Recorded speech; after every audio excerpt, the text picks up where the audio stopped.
Assalamualaikum warahmatullahi wabarakatuh. Di sini kami akan menjelaskan tentang struktur organisasi Muhammadiyah. Sebelumnya, perkenalkan kami dari kelompok 5 yang beranggotakan 1. Karina Febi Prabowo dengan NIM B100-200-224, 2. Dwi Putri Kinasi dengan NIM B100-200-238, 3. Muhammad Rafi Ar-Rasyid dengan NIM B100-200-261, 4. Ardadi Araziri Nita dengan NIM B100-200-262, 5. Rosid Bastotan dengan NIM B100-200-264, 6. Novita Guritno dengan NIM B100-200-270. Memasuki materi pertama yaitu Pemuda Muhammadiyah. 1. Pengertian Pemuda Muhammadiyah adalah organisasi otonom Muhammadiyah yang merupakan gerakan Islam amar ma'ruf nahi munkar. Bersumber pada Al-Quran dan As-Sunnah, pimpinan Pusat Pemuda Muhammadiyah berkedudukan di Ibu Kota Negara Republik Indonesia. Yang kedua, sejarah berdirinya Pemuda Muhammadiyah. Berasal dari berdirinya Hizbul Wathon, yaitu tentara tanah air yang dipelopori Kiai Haji Muchtar tahun 1920. Anggotanya adalah angkatan muda dan remaja yang dididik keterampilan kepanduan, keagamaan, kemasyarakatan, dan sosial kependidikan. Hizbul Wathon atau HW terdiri atas 2 tingkat, yaitu tingkat anak-anak dinamakan pada Atfal dan tingkat remaja dinamakan pada Penghelai HW Atfal dan HW Penghelai. Pada saat itu dipimpin oleh 2 tokoh, Kiai Haji Muchtar dan Kiai Haji Raden Hajid yang disebut Pathfinder Muhammadiyah oleh orang Belanda. Sistem gerakan dan organisasi Muhammadiyah 150 dalam perkembangannya tahun 1932 atas keputusan Kongres ke-21 di Makassar ditetapkan berdirinya Pemuda Muhammadiyah dan baru diberi otonomi penuh sejak Muchtar ke-37 di Yogyakarta pada tahun 1968. 3. Visi dan misi. Visi mempersiapkan kader dan generasi muda Indonesia untuk siap menghadapi tantangan masa depan yang lebih beragam, penuh dinamika dan berbagai kepentingan dalam rangka mencapai maksud dan tujuan pemuda Muhammadiyah. Adapun misi menjadikan gerakan dakwah amar ma'ruf nahi munkar, gerakan keilmuan, gerakan sosial masyarakat, dan gerakan kewirausahaan sebagai tumpuan kegiatan dengan memahami setiap persoalan yang timbul dan kebutuhan lingkungan di mana pemuda Muhammadiyah melakukan amal karya nyatanya. Yang keempat, yaitu tugas Pemuda Muhammadiyah. Persyarikatan Muhammadiyah diberi tugas sebagai berikut. A. Menanamkan kesadaran dan pentingnya peranan putra-putri Muhammadiyah sebagai pelangsung gerakan Muhammadiyah serta kesadaran organisasi. B. Mendorong terbentuknya organisasi atau gerakan pemuda sebagai tempat bagi putra-putri Muhammadiyah yang berdiri sendiri dalam paguyuban Muhammadiyah yang berbentuk pengkhususan atau pemuda, pelajar, mahasiswa, olahraga, kebudayaan, dan sebagainya. C. Memberikan bantuan bimbingan dan pengayoman kepada organisasi-organisasi tersebut serta menjadi penghubung aktif secara timbal balik. D. Memimpin dan menyelenggarakan musyawarah kerja. 5. Fungsi dan tujuan Pemuda Muhammadiyah yaitu sebagai pelopor, pelangsung, penyempurnaan amal usaha, dan perjuangan Muhammadiyah. Tujuan menghimpun, membina, dan menggerakkan potensi pemuda Islam demi terwujudnya kader persyarikatan, kader umat, dan kader bangsa dalam rangka mencapai tujuan Muhammadiyah. Yang keenam, prinsip. Pemuda Muhammadiyah adalah organisasi otonom di lingkungan Muhammadiyah yang merupakan gerakan dakwah Islam amar ma'ruf nahi munkar di kalangan pemuda, barihidoh Islam, dan sumber pada Al-Quran dan Sunnah Rasul. Organisasi ini didirikan dengan maksud dan tujuan untuk menghimpun, membina, dan menggerakkan potensi pemuda Islam, serta meningkatkan perannya sebagai kader untuk mencapai tujuan Muhammadiyah. Majelis Tarjih dan Tajid. Yang pertama, pengertian. Majelis Tarjih dan Tajdid adalah suatu lembaga dalam Muhammadiyah yang membidangi masalah-masalah keagamaan, khususnya hukum bidang fikih. Majelis ini dibentuk dan disahkan pada Kongres Muhammadiyah yang ke-17 pada tahun 1928 di Pekalongan dengan Kiai Haji Mas Mansur sebagai ketua yang pertama. Yang kedua, sejarah. Majelis ini didirikan pertama kali untuk menyelesaikan persoalan-persoalan khilafiyat yang pada waktu itu dianggap rawan oleh Muhammadiyah. Kemudian, Majelis Tarjih itulah yang menetapkan pendapat mana yang dianggap paling kuat untuk diamalkan oleh warga Muhammadiyah. Dalam perkembangan selanjutnya, majelis ini tidak sekedar mentarjihkan masalah-masalah khilafiyat, akan tetapi mengarah pada penyelesaian persoalan-persoalan baru atau kontemporer. Oleh karena itu, tidak heran kalau banyak anggota Lajnah Tarjih menuntut agar Majelis Tarjih diubah namanya menjadi Majelis Ijtihad. Namun, berdasarkan kesejarahan namanya tetap Majelis Tarjih. Perkembangan selanjutnya, bahwa kehidupan modern industrial di abad ke-21 membawa pengaruh terhadap corak kehidupan keagamaan. Isu spiritualitas keagamaan digemari oleh generasi muda yang sudah mulai terkena ekses perubahan sosial yang tercermin dalam budaya hedonistik materialistik.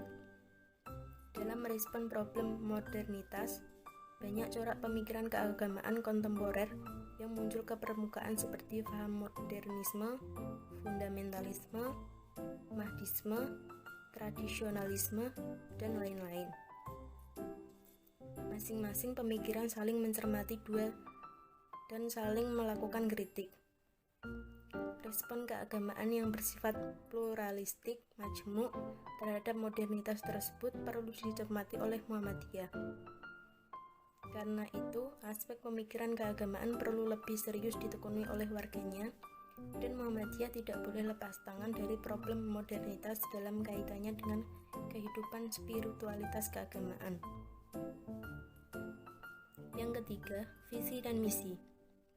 Visi, tertatanya manajemen dan jaringan guna meningkatkan efektivitas kinerja majelis menuju gerakan tarjih dan tajdid yang lebih maju, profesional, modern, dan otoritatif sebagai landasan yang kokoh bagi peningkatan kualitas persyarikatan dan amal usaha.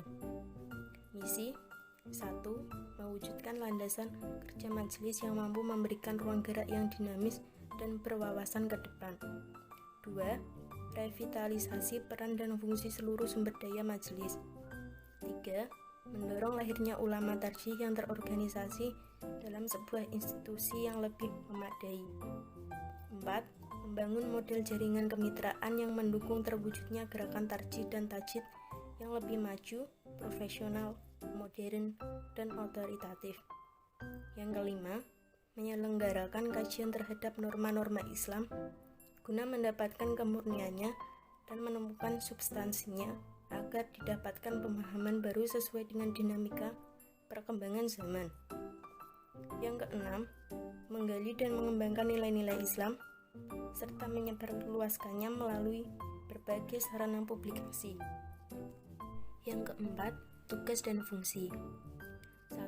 Mendampingi dan membantu pimpinan persyarikatan dalam hal membimbing anggota melaksanakan ajaran Islam, menentukan kebijaksanaan dalam menjalankan kepemimpinan, dan mempersiapkan serta meningkatkan kualitas ulama dalam persyarikatan Muhammadiyah. 2. Membimbing umat, memberikan arah, menyampaikan fatwa keagamaan, dan memberikan sesuatu dasar pembenaran keagamaan yang dapat dipahami umat dalam suatu konsep yang terpublikasi serta terencana dan meluas agar masalah dan tantangan yang tumbuh bisa dimengerti dan dijawab dengan semangat rahmat lil alam. 3. Mempergiat pengkajian dan penelitian ajaran Islam dalam rangka mengembangkan ciri pelaksanaan tajdid dan mengantisipasi perkembangan yang tumbuh dalam masyarakat. 4. Memperluas bidang tugas sesuai kebutuhan akan jawaban terhadap tantangan dan permasalahan dunia global. Yang kelima, maksud dan tujuan. untuk menimbang dan memilih segala masalah yang diperdebatkan oleh warga Muhammadiyah, sehingga akan dapat diketahui mana pendapat-pendapat itu yang lebih kuat dan berdalil sesuai dengan Al-Quran dan As-Sunnah Al-Mahbulah. Yang keenam, peran. 1. Bertanggung jawab mengambil keputusan ketarjihan. 2. Mengembangkan pemikiran-pemikiran pembaharuan dalam keislaman dan menampung aspirasi baru yang tumbuh di kalangan umat.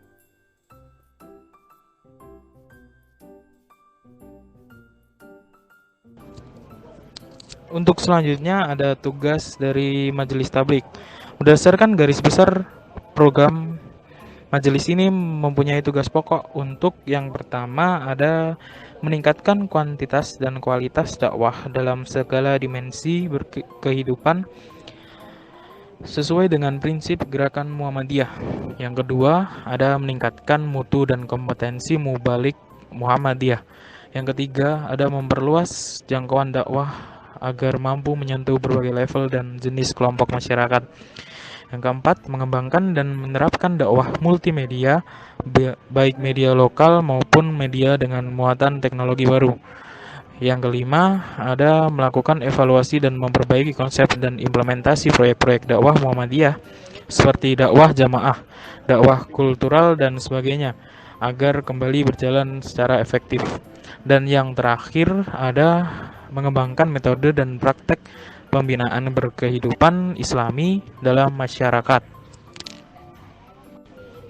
Untuk yang selanjutnya ada maksud dan tujuan. Majelis Tablik dan Dakwah Khusus memiliki rencana strategis untuk meningkatkan kuantitas dan kualitas peran Muhammadiyah sebagai gerakan dakwah kemasyarakatan yang berpengaruh tak langsung dalam menciptakan masyarakat Islami sebagai perwujudan dari partisipasi aktif Muhammadiyah dalam pembangunan umat dan bangsa untuk mencapai tujuan Muhammadiyah. Untuk yang selanjutnya ada Majelis Pendidikan Kader. Majelis Pendidikan Kader sendiri merupakan kesinambungan dari Badan Pendidikan Kader tahun 1990 dan Majelis Pengembangan Kader dan Sumber Daya Insani tahun 2000. Untuk visi dari Majelis Pendidikan Kader sendiri adalah tertatanya manajemen majelis dan jaringan agar mampu dan efektif untuk menjadi badan pembantu pimpinan yang maju, profesional, dan modern, serta untuk meletakkan landasan yang kokoh bagi peningkatan kualitas majelis dan program perkaderan. Rencana strategi bidang kaderisasi adalah membangun kekuatan dan kualitas pelaku gerakan serta peran dan ideologi gerakan Muhammadiyah dengan mengoptimalkan sistem kaderisasi yang menyeluruh dan berorientasi ke masa depan. Untuk tugasnya sendiri, yang pertama memprioritaskan pengembangan studi lanjutan dalam membangun kualitas sumber daya kader Muhammadiyah. Yang kedua, untuk menyelenggarakan forum ideopolitor. Dan yang ketiga ada menerbitkan publikasi dan pedoman-pedoman yang berkaitan dengan kepentingan pengembangan kader Muhammadiyah. Yang selanjutnya ada maksud dan tujuan. Maksud dan tujuannya yaitu berkembangnya fungsi dan kualitas perkaderan yang sistemik dengan memperteguh militansi, kompetensi, dan peran kader Muhammadiyah sebagai pelaku gerakan di tengah dinamika persyarikatan umat dan bangsa serta perkembangan global. Demikianlah beberapa hal yang bisa kami sampaikan. Sebelumnya kami mohon maaf yang sebesar-besarnya kepada Bapak dosen dan teman-teman sekalian apabila di dalam penyampaian tadi mungkin ada kesalahan kata atau beberapa pernyataan yang dapat menyinggung. Kami ini hanya manusia biasa yang tidak luput dari kesalahan. Terima kasih. Wassalamualaikum warahmatullahi wabarakatuh.